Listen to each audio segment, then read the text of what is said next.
오늘 본문 6절을 보니 이제 승리를 하고 돌아온 다윗을 향해서 여인들이 부르는 노래가 나오고 있습니다. 사울이 죽인 자는 천천히요, 다윗은 만만이로다. 그래서 이 노래를 들은 사울의 반응이 8절에 나오고 있지요. 8절은 뭐라 말합니까? 사울이 그 말에 불쾌하여 심히 노하여 라고 전하고 있습니다. 사람들이 다윗을 자기보다 훨씬 높이는 일에 사울이 그것을 보고 이제는 분노가 치밀어 올랐다는 것이지요. 불쾌하여 심히 노하였다 말하고 있습니다. 그런데 어찌 보면 이해가 가는 대목이기도 합니다. 사울의 시기가 인간적으로는 충분히 가능한 일일 것도 같습니다. 이런 상태라면 누구든지 이런 마음을 품지 않겠느냐, 그렇게 말할 수 있을 것 같습니다. 하지만 그것은 정말 인간적인 생각이지요. 그건 잘못된 생각입니다. 많이 잘못된 생각입니다. 자, 다시 생각해보면 다윗이 지금 한 일은 어떤 일이었습니까? 여인들이 노래하고 있듯이 풍전등화 같은 이스라엘을 위기에서 구해낸 사람이 다윗 아니겠습니까? 다윗이 나타나서 골리앗을 무너뜨리지 않았다면 골리앗이 말한 대로 다윗의 나라 이스라엘은 블레셋의 종이 되어야만 했을 것입니다. 하지만 다윗이 이김으로써 그런 일을 당하지 않아도 되게 되었지요. 이것은 다윗에게만 좋은 일이 아니라 결국은 사울에게도 좋은 일이었습니다. 그 당시 왕이 사울이었기 때문이지요. 골리앗을 이기지 못해서 블레셋 군사들이 이스라엘을 점령하였다면 제일 먼저 죽이고자 하는 사람은 누구이겠습니까? 그 당시 왕이었던 사울이었겠죠.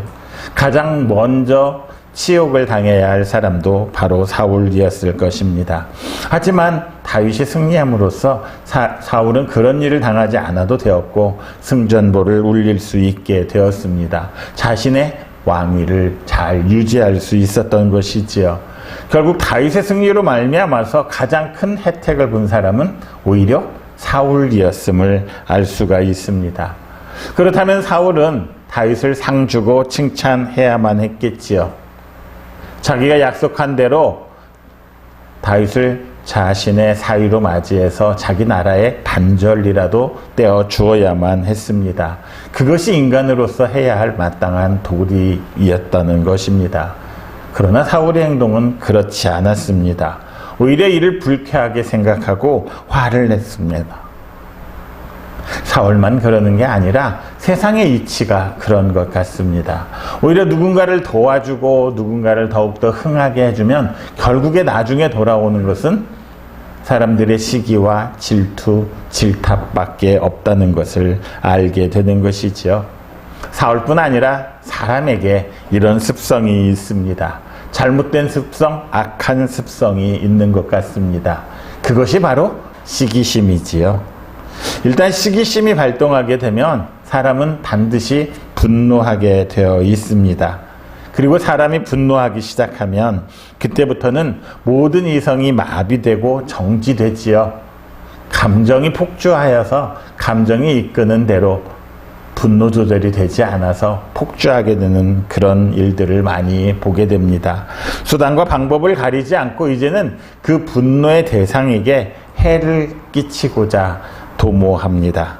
그러니 은혜를 갚아야 할 일도 원수로 갚게 되는 일들이 생겨나게 되는 것이지요.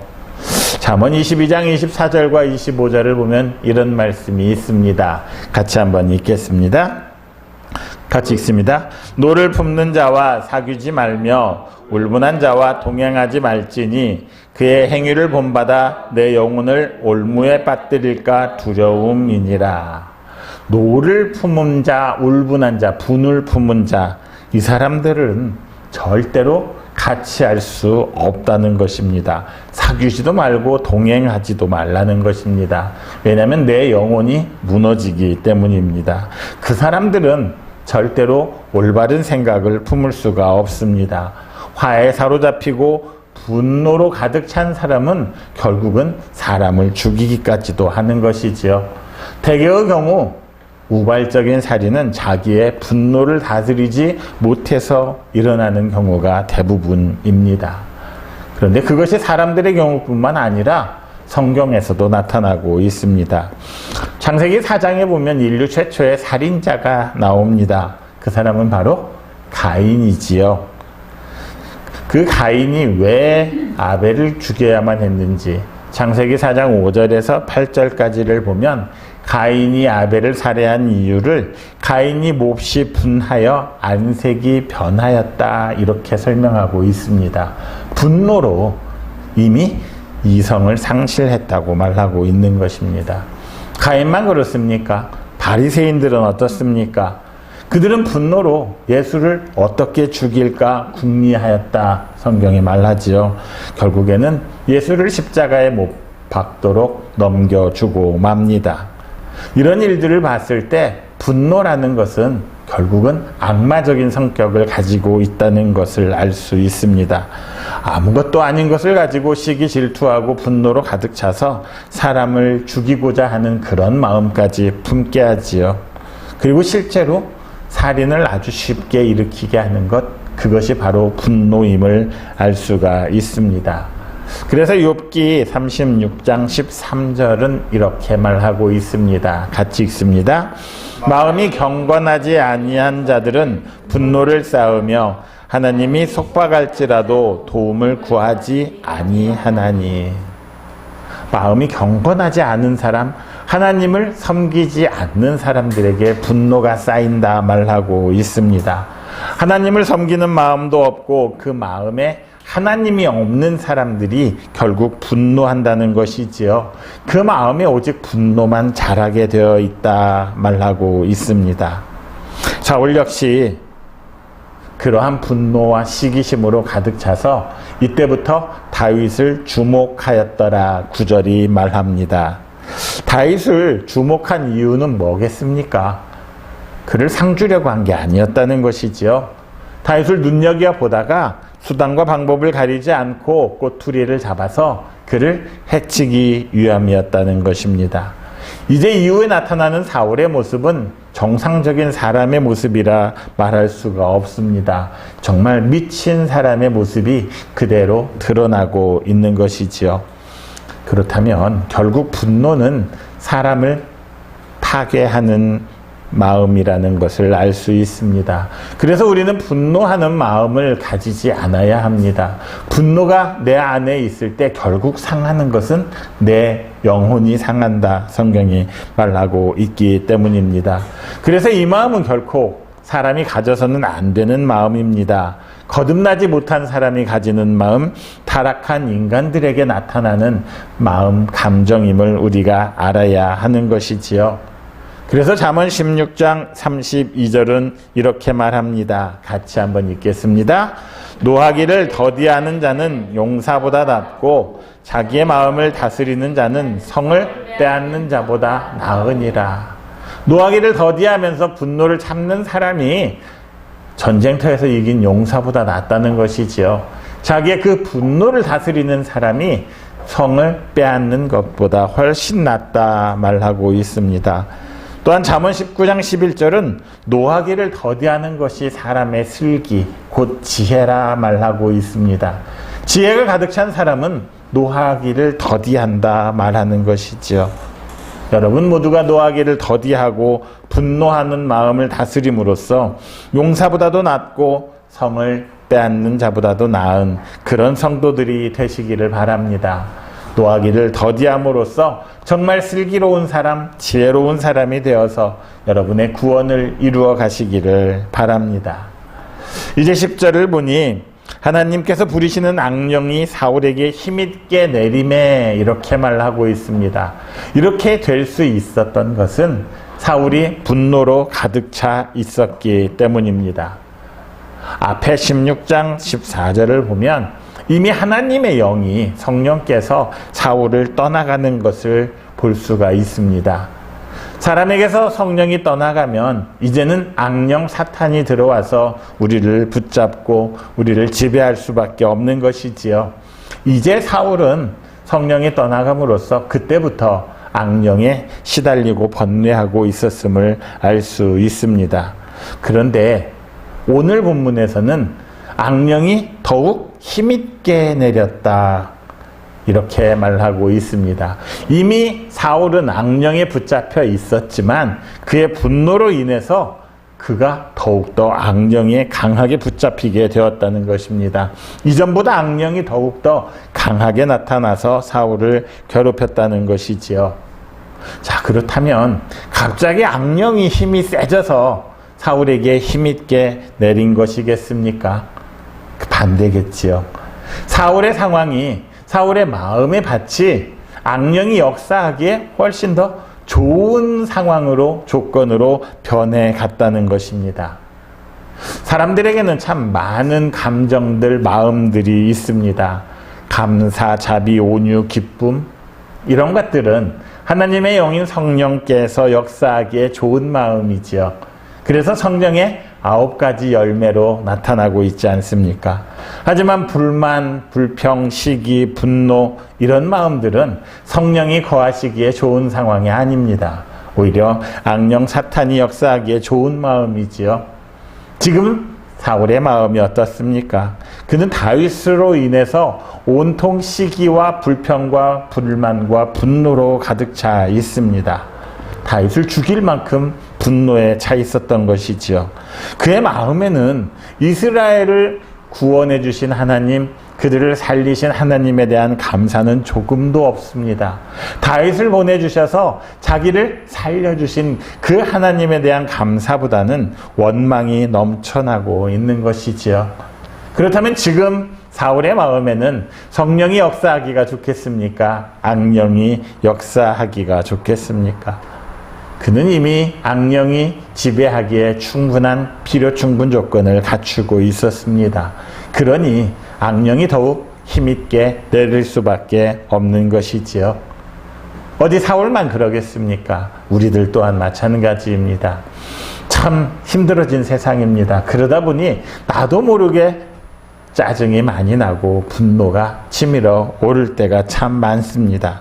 그렇지만 우리들 마음의 불평, 분노, 원망과 그것들을, 그 분노들을 그대로 남겨놓는다면 우리의 마음에는 성령이 역사하는 것이 아니라 악령이 역사하는 것을 피할 수 없게 될 것입니다. 우리들 역시 누구나 한 번쯤은 마음속에 불평의 마음, 원망의 마음을 품었을 때가 있었습니다. 분노의 마음을 가졌던 때가 있었습니다. 이래서는 안 되겠지만 우리의 연약함 때문에 그런 마음에 사로잡혀 있었던 때가 있지요. 그때를 한번 기억해 보십시오. 여러분이 어땠습니까? 분노함으로써 여러분이 편안했습니까? 분노함으로써 여러분이 모든 것들이 다 평안하게 잘 이루어져 있었습니까? 오히려 더 짜증스럽고 더 마음에 들지 않고 더 분노만 커져갔던 것이지요. 어느 것 하나 만족할 수가 없었습니다. 누가 내 옆에서 무슨 말을 하기만 해도 왜 그렇게 짜증이 나는지 알 수가 없습니다. 그러다 보니 나가는 말이 좋을 수가 없지요. 쏘아붙이는 말, 상처를 일으키는 말들을 자주 하게 되는 것입니다. 조금 더 성격이 급한 사람들은 싸움이라도 한판 벌일 그런 기세로 달려들기도 하지요. 실제로 싸움을 하는 그런 때도 있었습니다. 자, 그렇다면 이런 일들은 왜 일어나는 것입니까? 결국 그것은 불평과 불만과 시기 질투로 인해서 나를 무너뜨리고자 하는 사탄이 우리에게 주는 행악의 열매들, 그런 것들을 우리 마음에 넣어주는 일인 것을 알아야 합니다. 내가 그것들을 이겨내지 못한다면 나의 삶은 점점 더 힘들어지고 불만과 불평과 원망만이 가득한 일이 될 것입니다. 결국 그것은 나를 하나님으로부터 멀어지게 만드는 것입니다. 대개 하나님이 없다 하는 사람들, 하나님이 살아계심을 의심하는 사람들, 그 마음 안에 분노가 가득 차 있고 불평과 불만이 들어있음을 알아야 합니다. 그래서 시편 기자는 시편 37편 8절에서 우리에게 이렇게 경고하고 있습니다.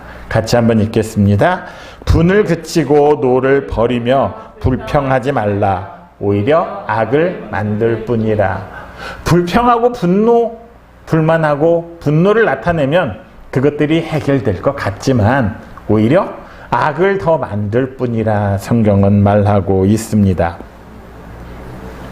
이스라엘 백성들이 홍해를 건너므로써 애굽 군대의 손에서 기적적으로 살아날 수 있었지요. 뿐만 아니라 광야에 들어섰을 때 하나님께서는 굶주린 그들에게 만나를 주셔서 메추라기를 주셔서 그들의 배고픔을 이겨낼 수 있게 하셨습니다. 그런데 이스라엘은 어떻게 했습니까? 오히려 그들은 불평합니다. 그리고 그 불평은 결국 하나님을 원망하는 데까지 이르게 되지요. 그리고 민수기 21장 5절에서는 이렇게까지 말합니다. 같이 한번 읽겠습니다. 백성이 하나님과 모세를 향하여 원망하되 어찌하여 우리를 애굽에서 인도해내어 이 광야에서 죽게 하는가? 이곳에는 먹을 것도 없고 물도 없도다. 우리 마음이 이 하찮은 음식을 싫어하노라 하매. 그리고 나중에는 우리가 죽을 곳이 없어서 이 광야에까지 몰고 왔느냐 이렇게 말합니다. 어차피 죽일 거면 차라리 애굽에서 죽이지, 물도 없고 먹을 것도 없는 이 광야까지 하나님은 우리를 몰고 와서 죽게 만드느냐 이렇게 말하고 있는 것이지요. 하나님을 구원의 하나님이 아니라 자기들을 죽이려고 하는 원망의 하나님으로 만들어가고 있습니다. 하나님이 베푸신 그 은혜가 너무나 하찮아서 생각나지도 않는다고 말합니다. 결국 이것은 사탄이 우리에게 주는 마음입니다. 우리의 뒤를 돌아보시고 우리의 삶을 한번 돌아보십시오. 지금 비록 힘들 수 있지만 하나님께서는 나에게 한없는 은혜를 베푸셨고 넘치는 은혜로 역사해 주셨음을 알 수 있습니다. 결국 그 이스라엘의 원망은 악에 대해서 불뱀을 보내서 징계하십니다. 그리고 그 악을, 그들 가운데 거하는 그 악을 깨끗이 제거하심을 알 수 있습니다. 하나님은 불평과 분노와 원망을 그냥 보고만 계시는 분은 아니심을 알아야 합니다. 그래서 우리 성도들 또한 우리의 삶과 환경에 대해서, 상황에 대해서 불평하고 원망하기보다는 하나님께 감사하는, 만족하는 마음을 가져야 할 것입니다. 그리고 성령께서 우리를 인도해 주실 것을 간구해야 하지 않겠습니까? 그럴 때 사탄이 틈타지 못하게 할 때에 성령의 열매가 맺히고 우리의 환경과 상황이 바꾸어질 것입니다. 그래서 바울 사도는 골로새서 2장 7절에서 믿음에 굳게 서서 감사함을 넘치게 하라 이렇게 권면합니다. 감사란 그냥 나오는 게 아니라 우리의 굳건한 믿음 위에서 나오는 것이라 말하고 있지요. 내 마음이 자꾸 짜증스럽다면 내 믿음이 흔들린 것이 아닌지 돌아보시기 바랍니다. 또한 빌립보서 2장 13절과 14절에서 이렇게 우리에게 권면합니다. 같이 읽겠습니다. 너희 안에 행하시는 이는 하나님이시니 자기의 기쁜 뜻을 위하여 너희로 소원을 두고 행하게 하시나니 모든 일을 원망과 시비가 없이 하라. 어쩌면 원망스러운 상황, 원망스러운 조건일 수 있습니다. 불만이 있고 시비를 가리고 싶은 마음이 있을 것입니다. 하지만 그것마저도 하나님께서는 기쁘신 자기의 뜻을 위해서 우리에게 주시는 일임을 기억하라는 것입니다. 우리 안에 행하시는 이는 하나님이신데 이 주도권을 결코 사탄에게 넘겨주지 말라는 것이지요. 그래야 할 때 비로소 우리의 삶이 하나님 앞에서 바로 설 수 있는 것 아니겠습니까? 그렇게 할 때 우리가 하나님을 기쁘시게 하고 하나님의 뜻을 이루어 갈 수 있는 것 아니겠습니까? 비록 조건은 그렇지 않고 우리의 눈에 보이는 상황들은 힘든다 할지라도 원망과 시비를 없애는 여러분들이 되시기를 바랍니다. 우리 안에서 행하시는 하나님의 기쁘신 뜻만을 바라보며 인내하고 소망을 가지는 여러분들이 되시기를 바랍니다. 우리 마음에 늘 감사와 기쁨이 넘치게 함으로써 오늘도 우리의 삶이 악령이 역사하는 그런 삶이 아니라 성령이 충만한 복된 삶을 사시기를 그리스도이신 예수님의 이름으로 축원합니다.